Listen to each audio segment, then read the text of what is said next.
they were blown to pieces. The end of the French on Ukrainian soil was terrifying. In the early hours of a day that would be etched into collective memory, a Russian Iskander missile obliterated a hotel in Kryvyi Rih, where a group of French military specialists, likely officers on a clandestine mission, were staying. The impact was so devastating that the building almost completely collapsed, leaving behind a trail of destruction. According to local sources, the victims were not just mercenaries, but also high-ranking officers. This attack was a direct response to Emmanuel Macron's speech, in which he had recently insisted on the necessity of supplying weapons to Ukraine, escalating tensions with Moscow. Russia not only eliminated the intruders but also sent a clear message to Europe: war games have a price. The French were blown to pieces. Russia had no mercy on them. In a single deadly strike, the Russian war machine carried out a precise operation that not only wiped out the hotel complex in Kryvyi Rih, but also became a ruthless response to the arrogant speech delivered by French President Emmanuel Macron. This action, in its cold and relentless execution, also sent a clear and forceful message to those who still believe that the conflict in Ukraine can drag on without severe consequences.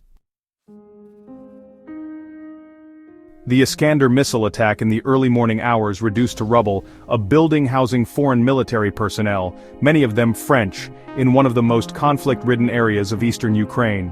The scenario was clear. President Macron, after making provocative statements about Russia's alleged threat to Europe and promising to continue supplying weapons to Ukraine, had crossed a dangerous line.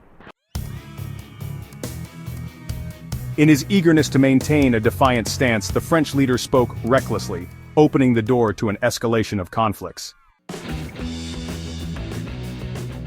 In response, Russia once again demonstrated that it is not willing to tolerate such provocations without consequences. The operation was as swift as it was lethal. The Iskander missiles, known for their precision and destructive capability, struck the hotel in Kryvyi Rih, where a group of military specialists, many allegedly French, had infiltrated the area to train and support Ukrainian forces. Reports indicate that the impact was devastating. As initial details remained unclear, news soon emerged that the bodies of the mercenaries were being pulled from the rubble. At least 28 French nationals and several Ukrainian officers were found dead after the explosion. The attack, which left the hotel structures completely destroyed, was quickly covered by Ukrainian media. Some tried to downplay its significance, suggesting that the wounded were actually civilians. However, video evidence circulating among local residents revealed a harsher reality. The injured did not appear to be what they were being passed off as: innocent victims. Kiev's shaky narrative attempted to hide the scale of the attack, but it was evident that the targets were military, not civilians. This type of strike is nothing new for the Russian military machine, which has proven time and again that it does not hesitate to carry out surgical operations when deemed necessary. It is not the first time that Kryvyi Rih, a strategic point in the war, has been hit hard.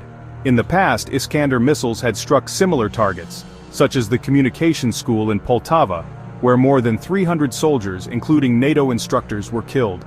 Some considered those operations among the most devastating blows in recent history since World War II. But this attack in Kryvyi Rih had an even more personal touch. It was not just another military operation, it was a direct response to the French president's provocations. The Iskander missiles left no doubt about Russia's military capabilities to confront any challenge, even from those who dare to openly challenge Moscow. Russia's response came just hours after Macron's public statements, heightening tensions in Europe. In his speech, Macron had made it clear that his country would continue supplying weapons to Ukraine, and that Europe was determined to defend its interests, even at the cost of further escalation. He also mentioned the possibility of strengthening Europe's nuclear defenses, and opened the door to increased military support, including aircraft and tanks for Ukraine. This speech, which resonated within the walls of the Élysée Palace, was not just a declaration of intent but a direct provocation against Russia. The implicit threat of a possible nuclear escalation triggered an immediate reaction. Moscow did not stand idly by and sent a clear message to Europe. Russia will not allow itself to be cornered in its own neighborhood. Macron's threats, no matter how grandiose, only served to reinforce Russia's determination to eliminate foreign interventionists in Ukraine.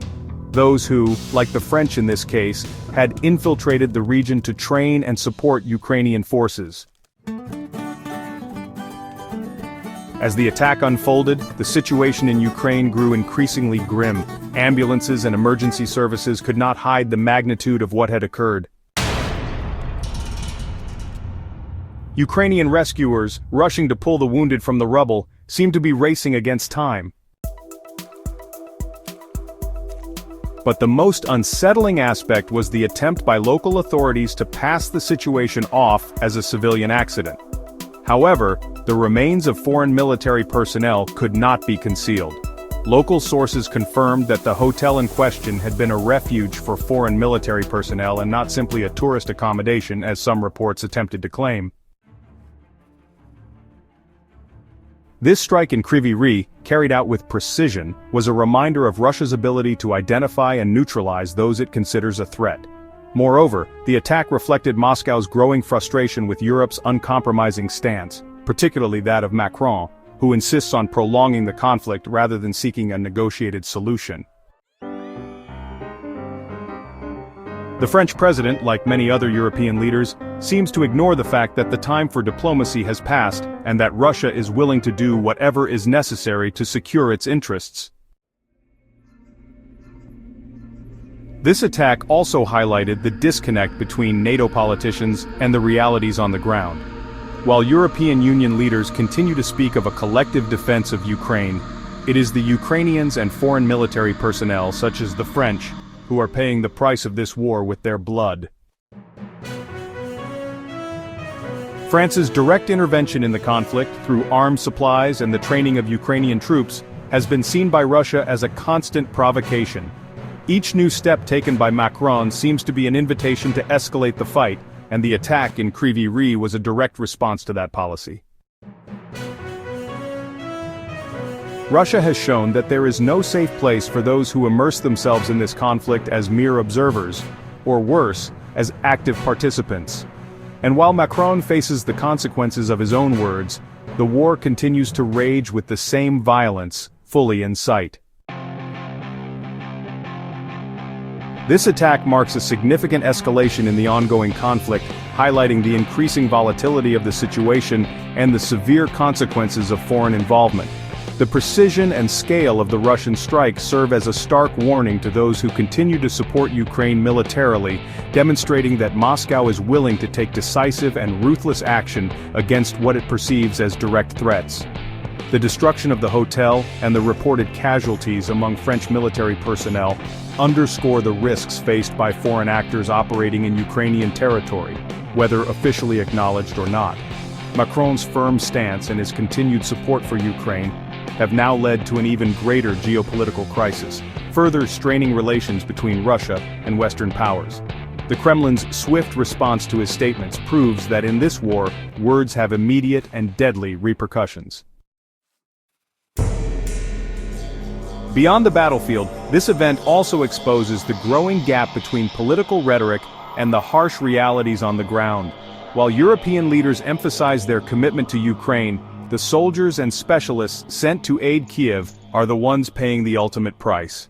The failure to acknowledge these consequences only fuels further tensions and makes diplomatic resolution even more elusive.